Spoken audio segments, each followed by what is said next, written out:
Greetings all on this eve of 2018, back again with part 2 of my analysis of the movie Fight Club.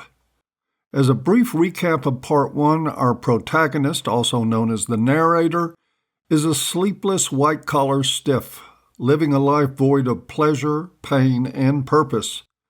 He turns to consumerism, attempting to shop his way into a meaningful sense of self, and it fails miserably.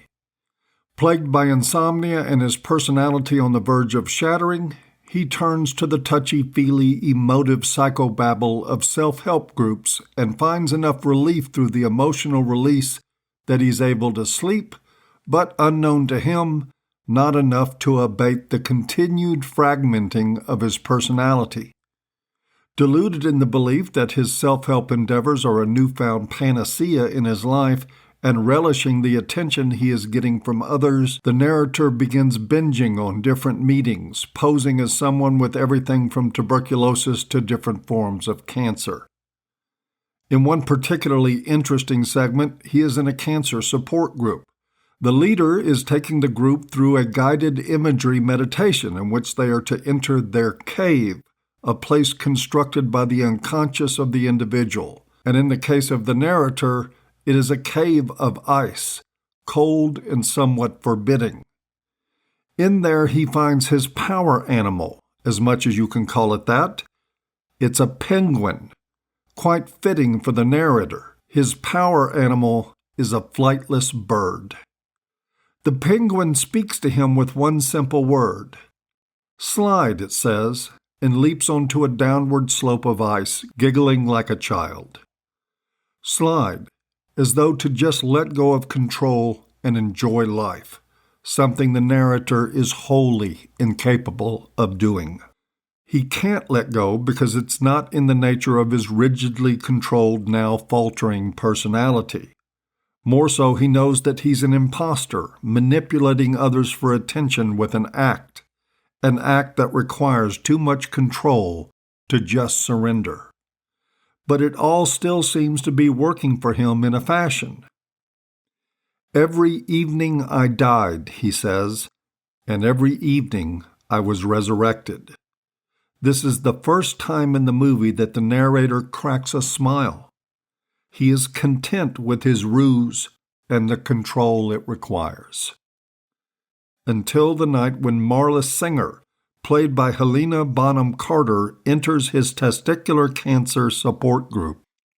"She ruined everything," said the narrator, as she entered the room, cigarette dangling from her lips.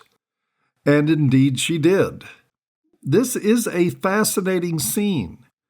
Here we have what is, at least metaphorically speaking, perhaps the last truly sacred male space. Even aside from the feminized self-help influence and in the aftermath of testosterone-ravaging surgeries and treatments, this was a decidedly male space. After raising a few eyebrows with their entry into the room, the men, however, quickly resigned themselves to her presence, just like in real life. And so now we have the complete picture of what male space looks like in 1999, complete with a woman barging in and stinking up the room, full as it is with deflated, defeated masculinity. The narrator is less complacent and quietly seethes about her invasion of his space. Seeing that she mirrors and indeed amplifies his disingenuous presence in the group, he takes an instant dislike to her, even though it is to be revealed that he's also sexually attracted to her. The next sequence is quite important, as is Marla to our storyline. She is the only female character in the film. Her presence as an archetype as well as a character are both critical to the narrator. An interesting footnote here is that the character of Marla was loosely fashioned off the adult life of child actress Judy Garland, who played Dorothy in the original Wizard of Oz. Garland was a notorious lush and barfly who died of barbiturate overdose in 1969 at the age of 47. The costume designer and makeup artist for Fight Club did an admirable job of giving Marla the shop-worn, second-hand look of washed-up femininity that the role demanded. And her presence in the space that the narrator had created for himself proved terminally disruptive. With her in the room, he is robbed of his emotional release, and the insomnia returns. In the next cancer support group, there's another guided meditation. This time, when the narrator enters the sanctuary of his cave, the penguin is gone, and there sits Marla, puffing on a cigarette. I'm sure this is intended to let us know just how pervasive Marla has become in his mind. Even in the privacy of his inner sanctum, there she is, dominating the landscape. And just as his power animal had done before, she issues a one-word command. Slide. She issues the edict casually, as though to say, I know I'm not supposed to be here. I know this is ruining things for you. Just let it go and slide. Finally, after the group meeting, he ignores her command and follows her into the street, trying to convince her to stay away from the meetings he attends.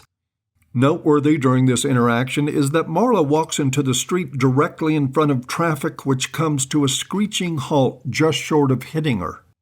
She appears not to even notice, like she was certain that she would never suffer so much as a scratch. I couldn't help but see this as a glowing example of female privilege, even for the disheveled bargain basement Marla. Every time I watched this scene, I heard a faint voice saying, Don't tell me to look both ways before I cross the street. Tell cars not to hit me. And by God, the cars complied. She goes directly from stopping traffic into a laundromat, where she steals clothes right out of the dryers and walks down the street with them to sell them to a business. The narrator follows her along the way like a hopeful panhandler, continuing his efforts to strike a deal with the intrusive woman. The fact that Marla is a thief is treated with secondary consideration, as though it is just a minor observation taking a back seat to her presence as a woman.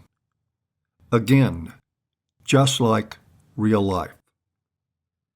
Finally, Marla agrees to a compromise, makeshift schedule that allows the narrator to attend the groups on a schedule without her there. And then, almost as if it is an afterthought, the narrator asks for her phone number, just in case they want to switch nights or something like that. But of course, this is not really just an afterthought. It is our first real indication that he is sexually attracted to his nemesis. As we have already learned about the narrator, he seldom deals with anything directly. He does, in fact, work his way around or flat out avoid anything remotely complex or interpersonal. This tendency is at once his survival mechanism and the source of most of his problems. He successfully buries most of his issues and avoids action on them. He refuses to think about his unfulfilled ambitions, his sexual frustration, and his isolation. At the same time, all of these avoided conflicts well up from the depth of his unconscious and destroys his sleep. It is similar to how he buries the moral conflicts in his work, traveling the country as a recall coordinator for an automobile company. He explains this to a fellow passenger on one of his flights. On a long enough timeline, the survival rate for everyone drops to 0, he says. I was a recall coordinator. My job was to apply the formula. A new car built by my company leaves somewhere traveling at 60 miles per hour. The rear differential locks up. The car crashes and burns with everyone trapped inside. Now, should we initiate a recall? Take the number of vehicles in the field, A, multiply by the probable rate of failure, B, then multiply the result by the average out-of-court settlement, C. A times B times C equals X. If X is less than the cost of a recall, we don't do one. Immediately after giving this explanation, he submerges himself in the fantasy of the plane he's on in a midair collision. His thoughts about that fiery death are the second time in the movie that he smiles. Unlike the moral complications of his work, however, he can't avoid his attraction to Marla, and he can't just let go and slide into it. She is with him, invading his thoughts, triggering feelings and urges that he does not want to contend with. His normal defenses, even the ones that leave him sleepless, aren't working for him.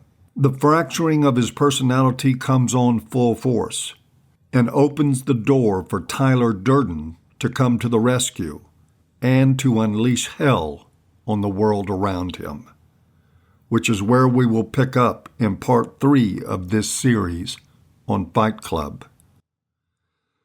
In closing, I want to take this opportunity to thank all of you who have supported this channel and the work I do here over the past year. Whether it's on Patreon, your subscriptions, or your one-time donations, your support has been genuinely appreciated. I get emails regularly, far too many to answer these days, from men telling me that the material here has been life-saving.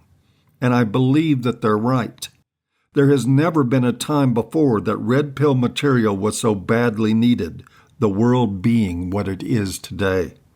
Just know that when I get emails informing me that the work has helped them avoid suicide or a potential disaster with a woman, or even just helped them understand that they weren't crazy, it was your support that made that possible. It's a really satisfying role for me to be able to play in life, and I'm deeply grateful to you for allowing me to do it. So thank you for that. As always, I hope you've enjoyed, and we'll see you next time. Happy New Year's, guys.